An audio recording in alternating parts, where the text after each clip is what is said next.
Hello friends, welcome back to finance institute of commerce. दोस्तों, dissolution of firm के topic को ही continue करते हुए आज हम डिस्कस करेंगे कि फॉर्म के डिसोल्यूशन के टाइम जो डिफरेंट ट्रांजैक्शन राइज होती हैं उनका अकाउंटिंग ट्रीटमेंट किस तरीके से किया जाता है। अब देखो, जब भी फॉर्म की डिसोल्यूशन होती है तो सबसे पहले फॉर्म की जितनी भी एसेट्स हैं उनको डिस्पोज ऑफ किया जाता है, यानी कि उनको सोल्ड किया जाता है। और वहाँ से जितना भी पैसा आता है सबसे पहले उसमें से फॉर्म की जो आउटसाइड लाइबिलिटीज़ होती हैं वो पे की जाती हैं। आउटसाइड लाइबिलिटीज़ का मतलब हो गया जो हमने आउटसाइडर से यहाँ पे जो है क्रेडिट लिया हुआ है, जैसे बैंक से लोन लिया है या क्रेडिटर से गुड्स क्रेडिट पे लिए हुए हैं, तो सबसे पहले यहाँ पे जो आउटसाइड लाइबिलिटीज़ है वो पे की जाती हैं। उसके बाद अगर पैसा बचता है तो फिर पार्टनर से अगर कोई लोन लिया हुआ है, पार्टनर से किसी तरह का फर्म ने एडवांस लिया हुआ है तो उसकी रीपेमेंट की जाती है। उसके बाद अगर पैसा बचता है तो फिर पार्टनर्स का जो अपना क्लेम होता है, यानी कि जो उनकी कैपिटल होती है वो उनको रिटर्न की जाती है। इसके लिए उनके कैपिटल अकाउंट के बैलेंसेस देखे जाते हैं और उन बैलेंसेस के मुताबिक जो है उनको पेमेंट की जाती है। उसके बाद अगर पैसा बचता है तो फिर पार्टनर्स को उनकी प्रॉफिट शेयरिंग रेशियो में वो डिस्ट्रीब्यूट कर दिया जाता है। तो इस तरीके से फर्म की जो एसेट्स और लाइबिलिटीज है उनको डिस्पोज ऑफ किया जाता है और फर्म डिसॉल्व की जाती है और अकाउंटिंग बुक जो होती है वो क्लोज की जाती है। अब इसमें एक चीज़ समझने वाली और भी है कि अगर यहाँ पे फर्म के पास इतनी एसेट्स नहीं है कि उससे उसकी सारी आउटसाइड लाइबिलिटीज पे हो सकें, तो उस केस में यहाँ पे फिर पार्टनर्स को अपनी तरफ से यहाँ पे कंट्रीब्यूशन करना पड़ता है फर्म की लाइबिलिटी पे करने के लिए, यानी कि पार्टनर्स को अपनी पर्सनल प्रॉपर्टी भी बेच के यहाँ पे जो है फर्म की लाइबिलिटी पे करनी पड़ सकती हैं। बट ये उसी केस में होता है अगर यहाँ पे फर्म के पास इनसफिशिएंट फंड्स हैं। बट अगर फर्म के पास एडिकेट फंड्स हैं तो उसी में से यहाँ पे सबसे पहले यह फर्म की लाइबिलिटी पे की जाती है। ठीक है, तो अब हम देखते हैं यहाँ पे कि किस तरीके से हम यहाँ पे इनको अकाउंटिंग ट्रीटमेंट देते हैं। अब देखो, जितने भी हमारी डिसोल्यूशन के टाइम यहाँ पे ट्रांजैक्शन राइज होती हैं उनको बुक में रिकॉर्ड करने का यहाँ पे एक सिस्टमेटिक वे है। हम उसको सिस्टमेटिक मैनर में बुक्स में रिकॉर्ड करते हैं ताकि किसी भी टाइप की इंफॉर्मेशन हम इजीली यहाँ पे जो है उसमें से फाइंड आउट कर सकें। इसलिए जब भी हम यहाँ पे डिसोल्यूशन के टाइम डिफरेंट ट्रांजैक्शन का अकाउंटिंग ट्रीटमेंट देते हैं उसके लिए हमें यहाँ पे जो है 3 तरह के अकाउंट जो है प्रिपेयर करने पड़ते हैं। नंबर 1 इसमें आ गया रियलाइजेशन अकाउंट।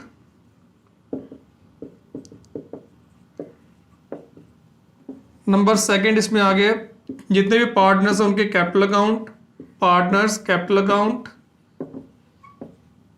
नंबर 3 कैश और बैंक अकाउंट।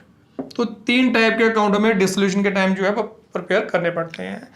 पार्टनर्स का जो कैपिटल अकाउंट है या कैश या बैंक अकाउंट है ये तो ऑलरेडी हमारी बुक में एग्जिस्ट करते हैं। ठीक है, ये तो ऑलरेडी हमने बनाए होते हैं। तो सिर्फ रियलाइजेशन अकाउंट ही ऐसा अकाउंट है जो हमें डिसोल्यूशन के टाइम यहाँ पे स्पेशली प्रिपेयर करना पड़ता है। ठीक है, अब ये रियलाइजेशन अकाउंट जो है ये हम क्यों प्रिपेयर करते हैं।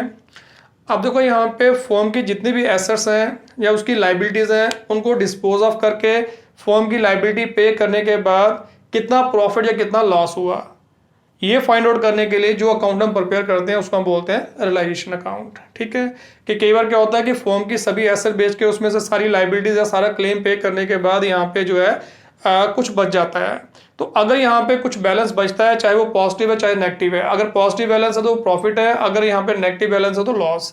तो जो भी यहाँ पे प्रॉफिट या लॉस अराइज होता है तो वो फाइंड आउट करने के लिए हम यहाँ पे जो है रियलाइजेशन अकाउंट प्रिपेयर करते हैं। अब देखो, कोई भी अकाउंट हमने प्रिपेयर करना है तो इसको प्रिपेयर करने का क्या तरीका है। सबसे पहले कोई भी ट्रांजैक्शन अगर हमारी राइज होती है पहले हम उसको जर्नल बुक में रिकॉर्ड करते हैं। ठीक है, पहले हम यहाँ पे जो है जर्नल बुक में उसकी जर्नल एंट्री करते हैं। उसके बाद फिर लेजर में यहाँ पे जो है उन ट्रांजैक्शन से रिलेटेड उन एंट्री से रिलेटेड जो भी अकाउंट है फिर लेजर में हम प्रिपेयर करते हैं। तो इसका मतलब हम यहाँ पे ये डायरेक्टली ये अकाउंट प्रिपेयर नहीं करते। जो भी हमारी ट्रांजैक्शन डिसोल्यूशन के टाइम अराइज होती हैं पहले उसको हम जर्नल बुक में रिकॉर्ड करते हैं। उसके बाद यहाँ पे जो है उनसे रिलेटेड जितने भी अकाउंट होते हैं वो लेजर में प्रिपेयर करते हैं और वो ट्रांजैक्शन जो है वो जर्नल से निकाल के लेजर में पोस्ट करते हैं। तो मेनली डिसोल्यूशन में हमारे यहाँ पे ये 3 तरह के अकाउंट प्रिपेयर होते हैं और इन्हीं से रिलेटेड जो ट्रांजैक्शन है हमें जर्नल बुक में रिकॉर्ड करनी पड़ती है। ठीक है, तो पहले हम बात कर लेते हैं रियलाइजेशन अकाउंट की कि रियलाइजेशन अकाउंट जो है वो कैसे प्रिपेयर किया जाता है या कौन कौन सी ट्रांजैक्शन जो है रियलाइजेशन अकाउंट में आती है। तो अब मैं आपको यहाँ पे जर्नल एंट्रीज की हेल्प से बताऊंगा कि कैसे हमारी यहाँ पे डिफरेंट ट्रांजैक्शन जो है उनको जर्नलाइज किया जाता है और उसके बाद उसकी पोस्टिंग जो है रियलाइजेशन अकाउंट में की जाती है। तो इस तरीके से आपको ये समझ आएगा कि रियलाइजेशन अकाउंट जो है किस तरीके से प्रिपेयर किया जाता है। ये मैंने इसका फॉर्मेट यहाँ पे बना रखा है, तो अब मैं आपको साथ साथ यहाँ पे इसके बारे में समझाता जाऊँगा, बट जर्नल एंट्रीज के जरिए अगर समझोगे तो आपको यहाँ पे समझने में आसानी होगी। अब देखो, सबसे पहले यहाँ पे जब भी हम रियलाइजेशन अकाउंट प्रिपेयर करते हैं, सबसे पहले जो फॉर्म की एसेट्स और लायबिलिटीज होती हैं वो यहाँ पे इस अकाउंट में ट्रांसफर की जाती हैं। यानी कि एसेट्स और लायबिलिटीज के जितने भी अकाउंट हैं उनको क्लोज करके उनको जो बैलेंस है वो हम रियलाइजेशन अकाउंट में ट्रांसफर करते हैं। ठीक है, अब सबसे पहले अगर एसेट्स हम ट्रांसफर करते हैं या लायबिलिटीज ट्रांसफर करते हैं, उनकी जर्नल एंट्री क्या बनेगी। पहले हम एसेट्स की बात करते हैं कि अगर हम एसेट्स को रियलाइजेशन अकाउंट में ट्रांसफर करते हैं तो उसकी जर्नल एंट्री क्या बनेगी। अब देखो, कोई भी ट्रांजैक्शन जब हमें यहाँ पे जर्नलाइज करनी है तो मैंने आपको बताया कि हमने सबसे पहले ये फाइंड आउट करना है कि इसमें कौन कौन सा अकाउंट इन्वॉल्व है, फिर उसकी नेचर फाइंड आउट करनी है और उसके बाद यहाँ पे रूल अप्लाई करके यहाँ पे जो है उसकी जर्नल एंट्री प्रिपेयर करनी है। जब एसेट्स को हम रियलाइजेशन अकाउंट में ट्रांसफर करेंगे तो उसमें दो अकाउंट यहाँ पे इन्वॉल्व होंगे। एक हो गया रियलाइजेशन अकाउंट जिसमें हमने इसको ट्रांसफर करना है, और दूसरा हो गया डिफरेंट एसेट्स अकाउंट। जितने भी एसेट्स अकाउंट होंगे वो सारे आएंगे। ठीक है, तो अब हमें यहाँ पे देखना है कि अब इनकी जर्नल एंट्री किस तरीके से प्रिपेयर होगी, किस अकाउंट को डेबिट करना है या किस अकाउंट को क्रेडिट करना है। अब देखो, जो रियलाइजेशन अकाउंट है ये नॉमिनल अकाउंट होता है। ठीक है, यानी कि हमारा ये रेवेन्यू अकाउंट है, रेवेन्यू इनकम और रेवेन्यू एक्सपेंडिचर का अकाउंट है, तो ये नॉमिनल अकाउंट होता है। और ये एसेट्स होंगे, ये रियल अकाउंट है अगर हम यहाँ पे ट्रेडिशनल क्लासिफिकेशन करें। और एसेट अकाउंट का क्या रूल होता है, एसेट जब जब बढ़ती हैं डेबिट, कम होती है क्रेडिट। अब यहाँ पे एसेट अकाउंट में यहाँ पे इनका बैलेंस कम हो रहा है क्योंकि इनका बैलेंस हम किसी दूसरे अकाउंट में ट्रांसफर कर रहे हैं, तो इसलिए एसेट्स को क्या करेंगे, क्रेडिट। ठीक है, तो नॉमिनल अकाउंट का रूल क्या है, जितने भी हमारे एक्सपेंसेस और लॉसेज होते हैं उनको हम डेबिट करते हैं, इनकम और गेन को क्या करते हैं, क्रेडिट। अब देखो, जब हम यहाँ पे एसेट जो है रियलाइजेशन अकाउंट में ट्रांसफर करेंगे तो एक तरह का यहाँ पे जो है हमारे एक्सपेंसेस है, हमारे लॉसेज हैं, क्योंकि एसेट का मतलब कि हमने यहाँ पे जो है पेमेंट की है। ठीक है, किसी चीज़ को लेने के लिए पेमेंट की है, तो एक तरह का हमारा ये एक्सपेंडिचर है। तो इसका मतलब ये सारे जो एक्सपेंडिचर वो रियलाइजेशन अकाउंट में कहाँ आएंगे, डेबिट साइड। तो इसलिए इसके लिए रियलाइजेशन अकाउंट को क्या करेंगे, डेबिट। तो एंट्री बन जाती है हमारी realisation account DR to assets account. ठीक है, तो एसेट्स को ट्रांसफर करने की पहली एंट्री ये बनेगी। अब रियलाइजेशन अकाउंट अगर हम प्रिपेयर करेंगे तो ये एंट्री वहां पे कहाँ आएगी, उसके लिए देखो पोस्टिंग का रूल कि जिस अकाउंट में हम पोस्टिंग कर रहे हैं वो अकाउंट कहाँ पे है। रियलाइजेशन अकाउंट डेबिट में, एंट्री डेबिट में आएगी, नाम किसका आएगा, एसेट्स का। तो यहाँ पे आ गया टू एसेट्स अकाउंट। तो जितने भी एसेट्स हैं वो वन बाय वन हमें यहाँ पे रियलाइजेशन अकाउंट की डेबिट साइड में यहाँ पे ट्रांसफर करनी है। सिर्फ कुछ एक एसेट्स यहाँ पे ट्रांसफर नहीं करते, कैश इन हैंड हो गया, कैश एट बैंक हो गया, उसके बैलेंस को ट्रांसफर नहीं करते। और अगर कोई भी एसेट जो यहाँ पे जो है सेल नहीं कर सकते हैं, जिनकी कोई सेल वैल्यू नहीं है, खासकर जैसे फिक्टिशियस एसेट्स होती हैं, उनको भी ट्रांसफर नहीं करते। वही एसेट इसमें ट्रांसफर करनी है जिनकी सेल्स वैल्यू होगी। ठीक है, और cash in hand, cash at bank को हम ट्रांसफर नहीं करते क्योंकि ऑलरेडी वो कैश फॉर्म में है, उनको हमें डिस्पोज ऑफ नहीं करना। तो ये मैंने यहाँ पे लिख रखा है, except cash in hand, cash at bank and fictitious asset. इनको छोड़ के बाकी जितनी भी एसेट वो सारी यहाँ पे आएंगी। ठीक है, इसके बाद अगर हम लाइबिलिटीज को ट्रांसफर करते हैं तो लाइबिलिटीज का एंट्री क्या बनेगी। अब उसमें भी दो अकाउंट, एक रियलाइजेशन अकाउंट और दूसरा हो गया लाइबिलिटीज अकाउंट। जितनी भी लाइबिलिटीज हैं उन सब के अकाउंट। अब फिर हम रूल अप्लाई करेंगे। लाइबिलिटीज का क्या रूल होता है, लाइबिलिटी जब जब बढ़ती हैं क्रेडिट, कम होती है तो डेबिट। अब लाइबिलिटीज के जितने भी बैलेंस हम दूसरे अकाउंट में ट्रांसफर कर रहे हैं, इसका मतलब लाइबिलिटीज अकाउंट में जो बैलेंस है वो खत्म हो रहे हैं, तो इसलिए इसको हम क्या करेंगे, डेबिट। लाइबिलिटी बढ़ेगी, लाइबिलिटी अकाउंट का बैलेंस बढ़ेगा क्रेडिट, लाइबिलिटी अकाउंट का बैलेंस कम होगा तो डेबिट। तो लाइबिलिटीज अकाउंट के जितने बैलेंस हम दूसरे अकाउंट में ट्रांसफर करें जिसकी वजह से लाइबिलिटीज अकाउंट के बैलेंस खत्म हो रहे हैं तो क्रेडिट, डेबिट। रियलाइजेशन अकाउंट में क्या आएगा, अब देखो लाइबिलिटी जो है ये हमारी रिसीट है कि हमने किसी से पैसा लिया हुआ है। ठीक है, अभी पे नहीं किया, लिया हुआ है, तो इसका मतलब एक तरह की हमारी रिसीट है, तो हमारी इनकम है। तो इनकम को रियलाइजेशन अकाउंट में क्या करते हैं, क्रेडिट। तो इसके लिए रियलाइजेशन अकाउंट क्या हो जाएगा, क्रेडिट। तो एंट्री बन जाती है liabilities account DR to realisation account. अब रियलाइजेशन अकाउंट कहाँ पे है, क्रेडिट में, एंट्री क्रेडिट में आएगी, नाम किसका आएगा, लाइबिलिटीज का। तो जितनी भी लाइबिलिटीज है वो सब यहाँ पे वन बाय वन हम यहाँ पे क्रेडिट कर देंगे। ठीक है, सिर्फ एक चीज का ध्यान रखना कि लाइबिलिटी साइड हमारे यहाँ पे रिजर्व एंड सरप्लस या प्रोविजन के बैलेंस भी आते हैं। ठीक है, अगर कोई भी ऐसा रिजर्व या कोई प्रोविजन है जो आपने किसी एसेट के अगेंस्ट नहीं बनाया है, जैसे जनरल रिजर्व है, जनरल पर्पज के लिए बनाते हैं, किसी एसेट के अगेंस्ट नहीं है, उसको यहाँ ट्रांसफर नहीं करते। एक चीज़ का ध्यान रखना है। बट अगर आपने कोई रिजर्व या प्रोविजन यहाँ पे जो है किसी एसेट के अगेंस्ट बनाया हुआ है, वो एसेट हम यहाँ पे डेबिट साइड में ट्रांसफर करते हैं और उससे रिलेटेड जो रिजर्व या प्रोविजन होगा वो कहाँ आएगा, क्रेडिट साइड। ठीक है, एक चीज़ का ध्यान रखना, ये बात बिल्कुल ध्यान देने वाली है कि कोई भी ऐसा रिजर्व या कोई प्रोविजन जो आपने किसी एसेट के अगेंस्ट नहीं बनाया है, कोई फ्यूचर की लायबिलिटी पे करने के लिए या लॉस को कवर करने के लिए आपने बनाया हुआ है, तो उसको हम यहाँ पे ट्रांसफर नहीं करते। ठीक है, अगर किसी एसेट के अगेंस्ट कोई रिजर्व या प्रोविजन बना है तो उसको हम ट्रांसफर करेंगे। जैसे यहाँ पे डेप्रिसिएशन रिजर्व आ गया, ये किस पर्पज के लिए बनाया होगा, फिक्स एसेट की डेप्रिसिएशन को चार्ज करने के लिए। तो यानी कि ये फिक्स एसेट के अगेंस्ट बना हुआ है, इसलिए यहाँ पे उसको ट्रांसफर करेंगे। इन्वेस्टमेंट फ्लक्चुएशन फंड इन्वेस्टमेंट के लिए बनाया जाता है कि इन्वेस्टमेंट की वैल्यू में अगर कोई फ्लक्चुएशन होती है, उस केस में अगर कोई प्रॉफिट लॉस होता है उसको कवर करने के लिए ये फंड बनाते हैं। तो ये इन्वेस्टमेंट के लिए, क्योंकि एसेट के लिए, तो यहाँ पे आएगा। Provision for bad debts debtors के लिए बनाया जाता है, इसलिए प्रोविजन फॉर बैड डेट्स का अगर कोई बैलेंस होगा उसको भी यहाँ पे ट्रांसफर करेंगे। ठीक है, बट ऐसा कोई रिजर्व या प्रोविजन जो किसी पर्टिकुलर एसेट के लिए नहीं बनाया उसको यहाँ पे ट्रांसफर नहीं करते, उसको छोड़ के बाकी जितनी भी लायबिलिटी या रिजर्व यहाँ पे आएंगे। ठीक है, अब इसके अलावा सबसे पहले हम एसेट्स और लायबिलिटी को ट्रांसफर करते हैं, फिर हम यहाँ पे एसेट्स को यहाँ पे डिस्पोज ऑफ करते हैं, यानी कि एसेट्स को बेचते हैं।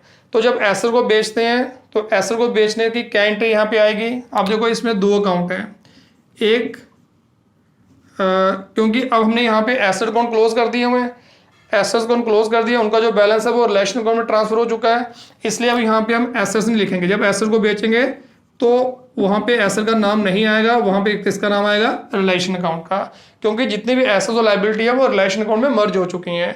तो अब हम यहाँ पे जब एसेट्स को बेचेंगे या लायबिलिटी पे करेंगे तो उन एसेट्स और लायबिलिटी के लिए रिलेशन अकाउंट ही लिखेंगे। तो जब एसेट को बेचेंगे इसमें दो अकाउंट, एक रिलेशन अकाउंट और दूसरा पैसा आया कैश या बैंक अकाउंट। ठीक है, हमारे पास यहाँ पे पैसा आ रहा है तो इसका मतलब बैंक अकाउंट या कैश अकाउंट जो है उसको क्या करेंगे, डेबिट, क्योंकि पैसा आया, पैसा कैश आया तो ये हमारी एसेट है, आएगा एसेट आएगी डेबिट में, जाएगी तो क्रेडिट में।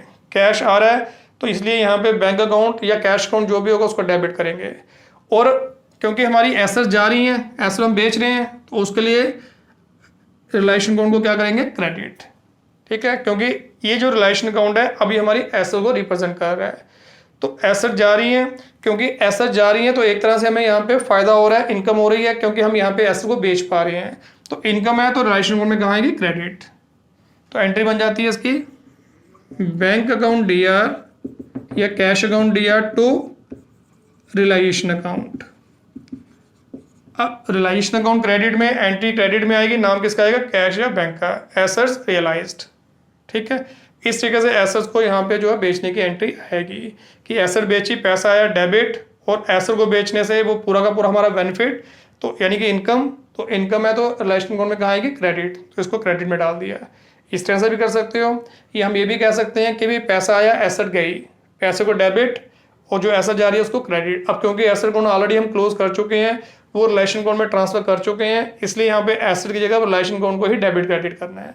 तो इस तरीके से एंट्री बन जाती है bank account DR to realisation account. ठीक है, अब इसी तरीके से अगर लाइबिलिटीज को हम पे करते हैं, लाइबिलिटी को अगर पेमेंट करते हैं, लाइबिलिटी जितनी भी लाइबिलिटीज पे करेंगे उसकी क्या एंट्री बनेगी। अब लाइबिलिटीज का नाम नहीं आएगा क्योंकि लाइबिलिटीज के बैलेंस हम रिलेशन अकाउंट में ट्रांसफर कर चुके हैं, तो एक रिलेशन अकाउंट और दूसरा कैश या बैंक का। अगर बाय चेक पेमेंट की है तो बैंक का, बाय कैश की है तो कैश का, और ज़्यादातर आजकल ट्रांजैक्शन सारी बैंकों के जरिए होती हैं, इसलिए हम बैंक को ही प्रेफर करते हैं। ठीक है, तो अब क्योंकि लाइबिलिटी पे करेंगे तो हमारे यहाँ पे जो है पैसा गया, तो यानी कि बैंक अकाउंट का बैलेंस कम हो गया, तो उसको हम क्या करेंगे, क्रेडिट। पैसा आएगा डेबिट, जाएगा तो क्रेडिट। और दूसरी तरफ जब हमने लाइबिलिटीज पे की तो हमारा एक तरह का क्या हो गया, लॉस। पेमेंट की तो लॉस होगा तो रिलेशन अकाउंट को क्या करेंगे, डेबिट। ठीक है, क्योंकि नॉमिनल अकाउंट है, लॉसेज और एक्सपेंसेस डेबिट, इनकम और गेन क्रेडिट। तो उस केस में एंट्री क्या बन जाती है, realisation account DR to bank account. अब ये रिलाइजेशन अकाउंट डेबिट में, एंट्री डेबिट में, नाम किसका आएगा, बैंक का। तो देखो यहाँ पे लिखा है to cash public bank payment of liability. ठीक है, इस तरीके से यहाँ पे जो है रिलेशन अकाउंट प्रिपेयर किया जाता है। फिर इसके अलावा और भी कई ट्रांजैक्शन है। अब देखो यहाँ पे कई बार यहाँ पे कुछ हमारे रिलेशन एक्सपेंसेस होते हैं कि एसेट्स और लाइबिलिटी को रियलाइज करने के लिए हमें यहाँ पे जो है कुछ एक्सपेंसेस इनकट करने पड़ते हैं। जब वो एक्सपेंसेस पे करेंगे तो उसकी क्या एंट्री बनेगी। अब क्योंकि रिलेशन से रिलेटेड जितने भी एक्सपेंसेस और इनकम होंगे वो सारे के सारे रिलेशन अकाउंट में ही ट्रांसफर किए जाएंगे, इसलिए यहाँ पे रिलेशन के टाइम जो भी हमारी इनकम अराइज होती है, एक्सपेंसेस या लॉसेज होते हैं, उसके लिए रिलेशन अकाउंट को ही डेबिट क्रेडिट करना है। तो जब हम रिलेशन एक्सपेंसेस पे करेंगे तो उसमें दो अकाउंट होंगे, एक रिलेशन अकाउंट और दूसरा कैश अकाउंट। अगर वो बैंक के जरिए पेमेंट किया तो बैंक, ठीक है। अब एक्सपेंस अगर हम पे करेंगे तो उसके लिए रिलेशन अकाउंट को क्या करेंगे, डेबिट, और कैश आएगी डेबिट में, जाएगी तो क्रेडिट में। तो एंट्री बन जाती है इसमें relation account DR to cash account. Relation account debit में, एंट्री डेबिट में आएगी, नाम किसका आएगा, कैश अकाउंट का, और ब्रैकेट में हम लिख देते हैं रिलेशन एक्सपेंसेस, ठीक है। इसके अलावा कई बार क्या होता है कि पार्टनर जो है वो कुछ एसेट्स या फर्म की जो लाइबिलिटी है उसको टेक ओवर कर लेते हैं। अगर यहाँ पे एसेट्स को टेक ओवर किया है या लाइबिलिटी उन्होंने एज्यूम किया है तो उसकी हमें ट्रांजैक्शन बुक में रिकॉर्ड करनी है। अब क्योंकि जो भी फर्म की एसेट्स हैं, चाहे वो फर्म किसी आउटसाइड पार्टी को बेचे या किसी पार्टनर को दे दें, बात एक ही है। हमने फर्म के पॉइंट ऑफ व्यू से देखना है कि फर्म को यहाँ पे उस केस में गेन हो रहा है, ठीक है, क्योंकि पार्टनर को यहाँ पे एसेट फ्री में नहीं दी जाएगी, उसके क्लेम के लिए दी जाएगी कि भाई आपका 10 लाख फर्म में लगा हुआ है तो ये 2 लाख की एसेट है, तो ये आप यहाँ पे जो है 2 लाख ले सकते हैं, 2 लाख की एसेट ले जाओ, तो अब आपका क्लेम जो है 10 से कितना हो गया, 8 लाख। तो यानी कि फर्म जो भी एसेट यहाँ पे पार्टनर को देती है उसके क्लेम के लिए देती है। तो इसलिए अगर यहाँ पे कोई पार्टनर फर्म की एसेट जो है वो टेक ओवर करने के लिए एग्री हो जाता है, उस केस में दो अकाउंट कौन कौन से उसमें इन्वॉल्व होंगे या उसकी जर्नल एंट्री क्या बनेगी। अब क्योंकि अगर फर्म की एसेट यहाँ पे कोई पार्टनर टेक ओवर कर लेता है तो फर्म के लिए ये गेन है, ठीक है। तो उसके लिए रिलेशन अकाउंट आ गया, ठीक है, एक रिलेशन अकाउंट और दूसरा पार्टनर जिसने उस एसेट को टेक ओवर किया, और पार्टनर के लिए हम क्या ओपन करते हैं, पार्टनर के कैपिटल अकाउंट। तो ये दो अकाउंट इन्वॉल्व हैं। अब क्योंकि जब कोई पार्टनर फर्म की एसेट लेके जाता है तो ये फर्म के लिए गेन, उसके लिए रिलेशन अकाउंट को क्या करेंगे, क्रेडिट, ठीक है। क्योंकि अगर लॉस या एक्सपेंस है, रिलेशन अकाउंट को डेबिट, इनकम या गेन है तो क्रेडिट। तो चाहे यहाँ पे फर्म ने अपनी एसेट किसी थर्ड पार्टी को बेची है या किसी पार्टनर को दी है, वो फर्म के लिए गेन, फर्म के लिए इनकम, इसलिए उसके लिए रिलेशन अकाउंट को क्रेडिट। अब क्योंकि पार्टनर्स ने यहाँ पे वो एसेट टेक ओवर की है, तो पार्टनर अगर कोई एसेट टेक ओवर करता है तो उसकी अपनी कैपिटल जो है कम हो जाती है, कैपिटल का बैलेंस कम हो जाता है। कैपिटल बढ़ती है क्रेडिट में, कम होती है तो डेबिट में। तो पार्टनर्स के कैपिटल अकाउंट को हम क्या करेंगे, डेबिट, ठीक है। और दूसरे तरीके से भी देख सकते हैं कि पार्टनर जो पर्सनल अकाउंट है, debit the receiver credit the giver, तो ये रिसीवर है तो इसलिए सिर्फ डेबिट कर दिया। तो एंट्री बन जाती है partners capital account DR to realisation account. तो रिलेशन अकाउंट क्रेडिट में, एंट्री क्रेडिट में आएगी, नाम किसका आएगा, पार्टनर्स का, जिस पार्टनर ने एसेट टेक ओवर की है उसके कैपिटल अकाउंट का नाम आएगा। तो एंट्री यहाँ पे आ गई। इसी तरीके से अगर लाइबिलिटी वो टेक अज्यूम कर लेता है, फॉर्म की कोई लाइबिलिटी अगर वो ले लेता है, उस केस में एंट्री उल्टी हो जाएगी, क्योंकि लाइबिलिटी अगर वो यहाँ पे फॉर्म की अज्यूम करता है तो इसका मतलब वो फॉर्म के लिए लॉस, क्योंकि अल्टीमेटली जो पार्टनर ने फर्म के बिहाफ पे लाइबिलिटी पे करनी है, अब फर्म ने यहाँ पे जो है पार्टनर को उसके लिए कंपनसेट भी करना है। ये नहीं है कि पार्टनर अपनी जेब से वो लाइबिलिटी पे करेगा, फिलहाल वो अपनी लाइबिलिटी पे कर रहा है और बाद में यहाँ पे जब अकाउंट की अपनी फर्म के साथ सेटलमेंट करेगा उस समय यहाँ पे वो लाइबिलिटी जो उसने पे किया वो भी वहाँ पे फर्म से वो रिकवर करेगा। इसलिए यहाँ पे लाइबिलिटी फर्म चाहे खुद पे कर रही है चाहे कोई पार्टनर उसके बिहाफ पे कर रहा है, तो ये फर्म के यहाँ पे क्या है, लॉस, फर्म का लॉस। उस केस में दो अकाउंट कौन कौन से हैं, वही रिलेशन अकाउंट, और क्योंकि चाहे फर्म लाइबिलिटी पे कर रही है चाहे कोई पार्टनर उसकी लाइबिलिटी अज्यूम कर रहा है, ये फर्म के लिए लॉस है, उसके लिए रिलेशन अकाउंट को डेबिट करेंगे। और क्योंकि अगर कोई पार्टनर फर्म की लाइबिलिटी अज्यूम करता है तो उसकी कैपिटल का बैलेंस बढ़ जाता है, जहां उसने 10 लाख रुपए पहले लेना है अपना कैपिटल का, अगर वो फर्म की 2 लाख की लाइबिलिटी पे कर रहा है तो इसका मतलब अब उसका यहाँ पे फर्म के अंदर जो क्लेम है वो कितना बन गया, 12 लाख का। तो यानी कि जो लाइबिलिटी उसने पे की है वो एक तरह की उसकी एडिशनल कैपिटल ट्रीट की जाएगी। तो इसका मतलब पार्टनर की कैपिटल बढ़ गई, अगर कैपिटल बढ़ती है तो क्या करते हैं, क्रेडिट। तो एंट्री बन जाती है relation account DR to partners capital account. तो ये एंट्री रिलेशन अकाउंट में कहाँ आएगी, रिलेशन अकाउंट डेबिट में, एंट्री डेबिट में, नाम किसका आएगा, पार्टनर्स के कैपिटल अकाउंट का, ठीक है। तो इस तरीके से यहाँ पे जो है रिलेशन अकाउंट जो है ये प्रिपेयर किया जाता है। तो ये मेन हमारी ट्रांजैक्शन जो रिलेशन अकाउंट में आती है, ठीक है। उसके बाद उसको बैलेंस किया जाता है। अगर इसकी क्रेडिट साइड बड़ी है, डेबिट छोटी है, अगर कोई डिफरेंस है, क्रेडिट बड़ी है, डेबिट छोटी है, जो डिफरेंस होगा उसको हम प्रॉफिट बोलते हैं, और वो प्रॉफिट सभी पार्टनर्स को उनकी प्रॉफिट शेयरिंग रेशियो में बांटा जाता है। अगर डेबिट साइड बड़ी है, क्रेडिट छोटी है, तो जो होगा वो लॉस होगा, उस लॉस को भी सभी पार्टनर्स को उनकी प्रॉफिट शेयरिंग रेशियो में ट्रांसफर कर दिया जाता है। ठीक है, इस तरीके से जो रिलेशन अकाउंट है वो कंप्लीट किया जाता है। अब इन शॉर्ट आप समझ सकते हो कि रिलेशन अकाउंट हमारा नॉमिनल अकाउंट है, तो जितनी भी ट्रांजैक्शन हमारी यहाँ पे जो है डिसोल्यूशन के टाइम होती है, उसके में जो यहाँ पे रिलेशन अकाउंट से रिलेटेड ट्रांजैक्शन है, अगर उसमें यहाँ पे लॉसेस या एक्सपेंसेस की ट्रांजैक्शन है वो डेबिट, और अगर इनकम या गेन की ट्रांजैक्शन है वो क्रेडिट। ठीक है, और कौन कौन सी ट्रांजैक्शन इसमें होती है वो ऑलरेडी आपको बता चुका हूँ कि एसेट्स और लाइबिलिटी को ट्रांसफर करने की, एसेट्स को बेचने की, लाइबिलिटी को पे करने की, कोई पार्टनर एसेट टेक ओवर कर लेता है या लाइबिलिटी को अज्यूम कर लेता है, या रिलेशन एक्सपेंसेस की एंट्री है। तो यही यहाँ पे कुछ कुल मिला के एंट्री होती है डिसोल्यूशन के टाइम, जो हमें रिलेशन में डालनी होती है। उसको बैलेंस करके जो भी इसका प्रॉफिट लॉस होता है पार्टनर्स को बांट दिया जाता है। ठीक है, इस तरीके से ये कंप्लीट होता है। उसके बाद फिर बनता है हमारा पार्टनर्स के कैपिटल अकाउंट। अब उनका क्लेम देखना है कि पार्टनर्स का यहाँ पे क्लेम कितना बनता है। अब पार्टनर्स के जो कैपिटल अकाउंट है, जैसे हम पहले बनाते हैं बिल्कुल वैसे बनाएंगे। सबसे पहले उनका जो बैलेंस है वो ब्रॉट डाउन करेंगे, डेबिट या क्रेडिट जो भी बैलेंस होगा ब्रॉट डाउन करेंगे, और मोस्टली पार्टनर्स का जो है क्रेडिट बैलेंस होता है। तो सबसे पहले उनके बैलेंस को ब्रॉट डाउन किया। इसके बाद यहाँ पे डिसोल्यूशन के टाइम अगर यहाँ पे कोई एक्यूमुलेटेड प्रॉफिट है फॉर्म का, वो सभी पार्टनर्स को यहाँ पे बांटा जाता है। तो जो भी यहाँ पे उनको एक्यूमुलेटेड प्रॉफिट में यहाँ पे शेयर होगा वो उनके अकाउंट में क्रेडिट हो जाएगा, एक्यूमुलेटेड प्रॉफिट। ठीक है, जिसके कारण पार्टनर की कैपिटल बढ़ेगी वो क्रेडिट, पार्टनर की कैपिटल कम होगी तो डेबिट। जब एक्यूमुलेटेड प्रॉफिट पार्टनर्स को डिस्ट्रीब्यूट किया जाता है तो पार्टनर्स की कैपिटल जो है बढ़ जाती है, पार्टनर का जो क्लेम है फर्म के अंदर बढ़ जाता है, इसलिए जो भी एक्यूमुलेटेड प्रॉफिट होगा वो यहाँ पे। इसी तरीके से अगर रिलेशन अकाउंट के जरिए उनको प्रॉफिट मिला है, अब रिलेशन अकाउंट से प्रॉफिट जो मिला उसके कारण इनकी कैपिटल बढ़ गई तो वो भी क्रेडिट टू रियलाइजेशन अकाउंट, और जो भी उसका प्रॉफिट का शेयर होगा यहाँ पे आ जाएगा। ठीक है, इसके अलावा कई बार क्या होता है यहाँ पे जो फॉर्म की जो पार्टनर्स की ड्राइंग्स होती हैं या पार्टनर्स के करंट अकाउंट के बैलेंस होते हैं। अब क्योंकि ड्राइंग अकाउंट जो होता है या करंट अकाउंट जो होता है उनको भी हम क्लोज करते हैं, और उनका जो बैलेंस होता है वो पार्टनर्स के कैपिटल अकाउंट में ट्रांसफर कर दिया जाता है। क्योंकि अब हमें यहाँ पे फाइनल सेटलमेंट करनी है तो उसके लिए देखना है कि पार्टनर्स का टोटल क्लेम कितना बनता है। तो इसलिए यहाँ पे पार्टनर के जो करंट अकाउंट के बैलेंस है वो पार्टनर के कैपिटल अकाउंट में ट्रांसफर कर दिए जाते हैं। अगर डेबिट बैलेंस होगा तो उसको डेबिट साइड लिखना है, टू पार्टनर्स करंट अकाउंट। अगर क्रेडिट साइड का बैलेंस होगा तो उसको क्रेडिट साइड लिखना है। ठीक है, जो भी होगा वो लिख देना है, जिस तरफ होगा वो लिख देना है। क्रेडिट साइड का मतलब होता है कि पार्टनर्स का करंट अकाउंट का बैलेंस है, यानी कि पार्टनर ने फर्म से लेना है। और करंट अकाउंट का अगर डेबिट बैलेंस, उसका मतलब पार्टनर ने फर्म से एक्स्ट्रा विड्रॉ किया हुआ पैसा ज़्यादा निकाल लिया और उसने फर्म का देना है, तो जो भी बैलेंस होगा वो यहाँ डाल देंगे। ऐसे अगर ड्राइंग अकाउंट का बैलेंस होगा, ड्राइंग अकाउंट का हमेशा डेबिट बैलेंस होता है, इसलिए वो डेबिट में आता है, क्योंकि ड्राइंग का मतलब हो गया कि पार्टनर ने ऑलरेडी पर्सनल यूज के लिए पैसा निकाला हुआ है, तो वो भी पार्टनर्स के कैपिटल अकाउंट में कहा जाएगा डेबिट साइड, क्योंकि ड्राइंग की वजह से पार्टनर की कैपिटल कम हो जाती है।